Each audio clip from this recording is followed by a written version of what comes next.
పోసాని కృష్ణమురళి గురించి మాట్లాడుతూ ఎప్పుడో 2017లో నంది అవార్డుల గురించి మాట్లాడితే ఇప్పుడు అరెస్ట్ చేశామని చెప్పడం అనేది జగన్మోహన్ రెడ్డి గారికి నేను సూటిగా ప్రశ్నిస్తా ఉన్నా. పోసాని కృష్ణమురళి ప్రెస్ మీట్లు ఒక 3-4 ప్రెస్ మీట్లని పులివెందుల పూలంగళ్ళ దగ్గర స్క్రీన్ ఏర్పాటు చేసి పులివెందుల మహిళల సమక్షంలో ప్రదర్శిస్తాం. మహిళలు హర్షిస్తే మా ప్రభుత్వాన్ని తప్పే. మహిళలు సీదరించుకుంటే నువ్వేం చేస్తావు జగన్మోహన్ రెడ్డి? వద్దు, పులివెందుల్లో వద్దు. నీ 2 కూతుర్లు ఆ తల్లుల సమక్షంలో పోసాని కృష్ణమురళి యొక్క ప్రెస్ మీట్లని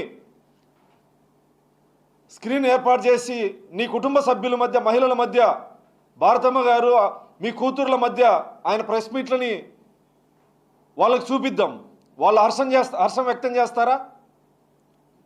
పోసాని కృష్ణమురళి అనేవాడు ఎంత నీచంగా మహిళలని కించపరిచే విధంగా పవన్ కళ్యాణ్ గారి కుటుంబ సభ్యుల్ని, భార్యని, కూతుర్ని, అదేవిధంగా చంద్రబాబు గారి కుటుంబాన్ని, ఆ కుటుంబంలో ఉన్న మహిళల్ని అత్యంత నీచమైనటువంటి జుగుప్సాకరమైనటువంటి పదజాలంతో నిరక్షరాస్యులు కూడా మాట్లాడని విధంగా అత్యంత దారుణంగా మహిళలు చెప్పులతో కొట్టే విధంగా నీచంగా మాట్లాడితే అతను నీకు పోరాట యోధుల్లా కనిపించాడా?